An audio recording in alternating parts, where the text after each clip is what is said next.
we just happen to have experienced different weather, just by sheer randomness. And all of these patterns, in turn, look very different than what we think is to come.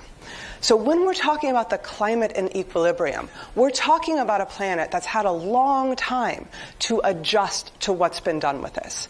In particular, regions that are really, really slow to warm. For example, the Southern Ocean down here. Those regions will eventually warm up. And this is not a pattern that we think is achievable by random internal variability. This is not a warming pattern that we have seen before. So what the climate models are telling us is that we are moving into a future with a warming pattern and subsequent cloud cover that's perhaps different than anything we have ever experienced before.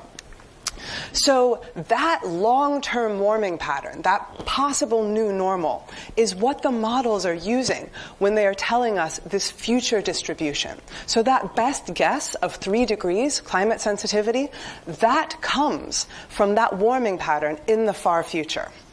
What we could have experienced, this purple distribution, is what happens when you run climate models with the present-day greenhouse gas emissions, but you don't allow them to evolve forward into equilibrium. And you'll note the fact that right now we are experiencing a disturbed climate that's really very far out of equilibrium means that the climate models say, no, you actually should infer a climate sensitivity that's less than what you'll get in the future. And the mode of variability that we just happened to have experienced, we just happen to have gotten lucky. And that gives us an estimate of climate sensitivity that's even lower still and commensurate with the observations. So I want to back up and end with some conclusions. So the first is the reason I don't get invited to parties anymore, which is that I think it's probably going to get worse. As time goes on, almost all the climate models project higher climate sensitivities. Climate models project that clouds will rearrange themselves and change in ways that will make the warming worse. And moreover, we happen to have gotten really lucky. In the real world, we just so happen to have experienced a pattern of natural variability that led to a period of cool temperatures, particularly in the equatorial Pacific. And we know why this led us to infer low values of climate sensitivity, because this warming pattern sparked low cloud formation, which blocked sunlight and slowed down the warming. And I think the real takeaway from this is that the past is not the future, and we have to be very, very careful when we make projections from the future by just extrapolating forward to the past, because we may be moving toward a future where warming patterns, and particularly cloud cover, are such that we've never experienced them before. We may be moving into a future for which there is no analog. So thank you very much.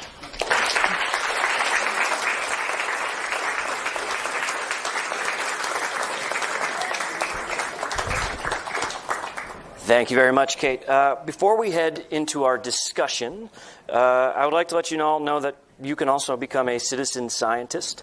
Pretty much everybody's got a phone or a laptop or some sort of mobile device now. But if you go there, particularly with clouds, we have the Globe Observer app. It's actually a NASA app. You can go on there and download it. You can help us see what's happening around the skies, where you are. You can take a picture of it, and you would become a citizen scientist. It's all the hard work is really done for you, so I urge you to go find that on your website or on your app or whatever you got.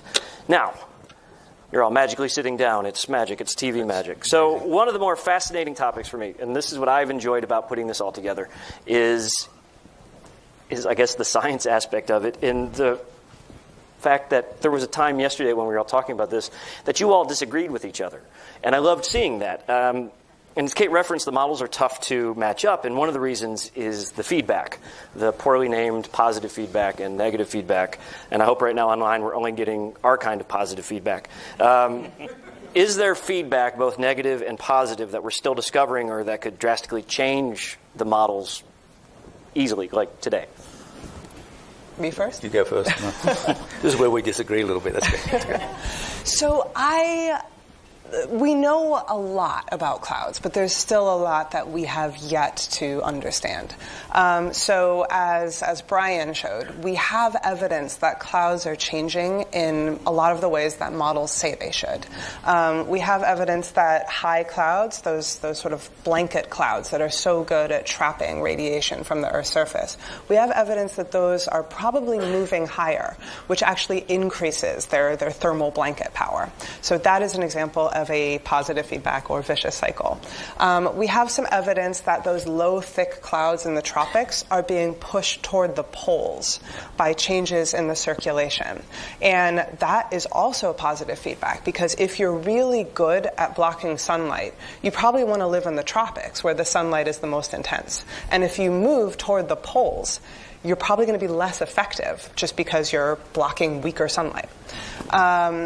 There is an example of a negative feedback, which is, as Brian mentioned, the composition of clouds. We expect some of those ice clouds, or what we call mixed phase clouds, to become kind of juicier as the ice melts in a warmer world. That's an example of a negative feedback, because those juicier clouds will actually become better at blocking sunlight. This is something that's already incorporated in climate models. And unfortunately, there may be evidence that we, at least in the last generation of models, overestimated that impact. So that may be less mitigating than perhaps we would have thought about. But I guess my take-home point is that it is hard for me to think of clouds constituting a significant negative feedback. And in plain English, that means I don't think clouds are going to save us from global warming. Yeah, in some ways I kind of agree with Kate that we can't hope that clouds are going to save us, because I don't know we can think that way. But there are pathways by which negative feedbacks can occur, and we don't really fully understand all the interactions that take place in the Earth's climate system and how the role clouds play. So, for example, just as a simple observation, we know that for those regions where those big high clouds are, the big thermal blanket clouds are in the tropics, that those ice clouds that Brian shows you moving back and forth, but they're in the tropical latitudes. Well, over multi-annual timescales, the tropical atmosphere breathes. It goes up and it goes down, goes up and it goes down. And as it breathes, the high clouds go up and goes down, just like Kate said. But they also get thicker and wider. And that's a negative feedback, you see.